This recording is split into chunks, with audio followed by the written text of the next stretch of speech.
At 4 in the morning on Valentine's Day, a driver on Highway 18 saw something that did not belong there.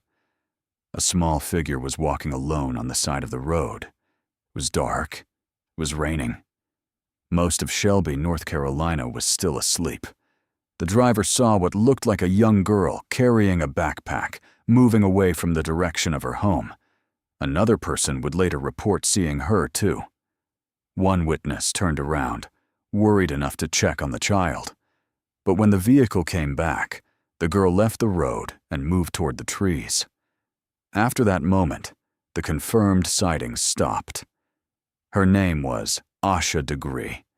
She was 9 years old. Just a few hours earlier, her family believed she was asleep in her bedroom. By sunrise, her bed was empty. Her backpack was gone. And the question that would haunt her family, investigators, and an entire North Carolina community was painfully simple. Why would a 9-year-old child leave home in the middle of the night? And what happened after she vanished from Highway 18? Asha Degree lived in Shelby, North Carolina, a small city west of Charlotte. To the people who knew her, she was not a child who seemed likely to run away. She was described as shy, bright, competitive, and close to her family. The day before she disappeared, Asha's basketball team had lost a close game. According to the FBI, her family and investigators later wondered if that loss had upset her more than anyone realized. But by the next day, she had gone to church and Sunday school with her family. There was no clear warning sign, no confirmed plan, no obvious reason for a child to walk into a cold, rainy night. That is what makes the case so hard to understand. She disappeared from the place where a child is supposed to be safest, her own bedroom. The timeline begins late on Sunday, February 13th, 2000. Asha and her brother went to sleep in the bedroom they shared. Sometime during the night, her father, Harold Degree, checked on the children. According to the FBI, at about 2:30 a.m., Asha was still in her bed. There was no sign of forced entry, no clear sign of a struggle, no clear scent trail for search dogs to follow. But sometime between that check and the early morning hours, something changed. Asha appears to have gotten out of bed. Investigators believe she packed her bag before leaving, and the things inside seemed like the kind of things a child might pack. Then she left the house. Around 4 a.m., drivers reported seeing a young girl walking along North Carolina Highway 18. She was walking away from the direction of her home. She was alone. One person said they turned around to check on her. But when they came back, the girl left the roadway and disappeared into the woods. That sighting became one of the most important moments in the entire case. Because if the girl was Asha, then she made it out of the house alive. She made it to Highway 18. And then, somewhere between that road, those trees, and the morning light, she vanished. At about 6:30 that morning, Asha's mother, Aquila Degree, went to wake the children for school. Her son was there. Asha was not. At first, the empty bed may have felt like a mistake, but she was not in the house, and she was not outside. Her family called for help, and the search began. Police, neighbors, volunteers, dogs, and investigators moved through the area. But the search did not bring Asha home. Instead, the case became stranger. More than a year later, on August 3, 2001, construction workers in Burke County found a book bag buried near Highway 18, roughly 30 miles north of the last confirmed sighting. It belonged to Asha. Inside were items investigators later highlighted to the public: a New Kids on the Block t-shirt, a copy of McElligot's Pool by Dr. Seuss. According to the FBI, neither item was believed to belong to Asha, though the book had come from the library at her elementary school. The bag had been hidden. And that changed the feeling of the case. A missing child had become something darker. Someone had touched the evidence. Someone knew where that bag was. And for years, they did not tell anyone. For a long time, investigators chased leads that went nowhere.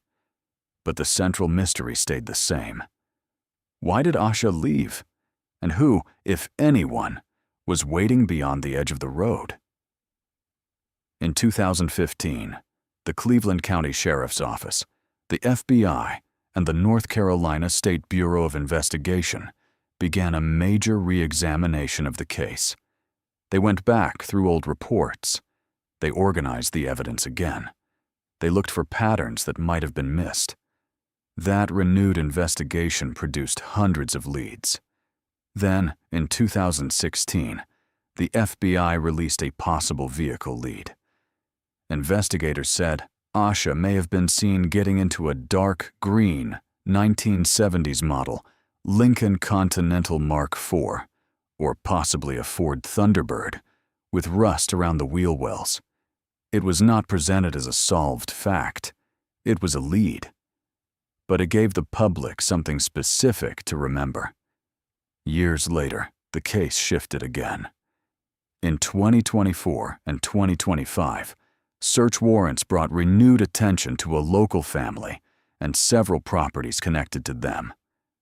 According to recent reporting on those warrants, investigators wrote that they believed Asha had been the victim of a homicide and that her body had been concealed.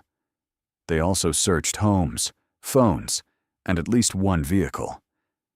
But this part of the case must be handled carefully.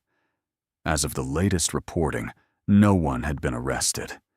No charges had been filed, and members of the family named in reporting have denied involvement. The case is not closed. The evidence has not been tested in a public trial. There are many theories in the disappearance of Asha Degree, but only a few can be discussed responsibly. The first is that Asha left the house on her own, for a reason no one has been able to confirm. Maybe she planned to meet someone. Maybe she misunderstood something. Maybe she was upset and thought she was going somewhere safe. But there is no confirmed answer. The second theory is that someone lured her out. This could explain why a child might leave at such an unusual hour, in bad weather, with a packed bag. But there is no public proof of who that person would be. The third possibility is that Asha left alone, then encountered someone after she reached the road. This theory fits the confirmed sightings on Highway 18. It also leaves open the possibility that whatever happened was not planned from the beginning. Then there is the green car lead. If Asha got into a vehicle that morning, was it because she knew the person? Was she forced inside? Was the driver trying to help her? Or was the car lead something investigators could never fully confirm? The book bag creates another problem. How did it end up 30 miles away? Why was it hidden? Who placed it there? And why were those two items inside, the t-shirt and the book, items that did not appear to belong to her? Every answer opens another question. That is why Asha's case has lasted so long. Not because there are no clues, but because the clues do not yet tell one complete story.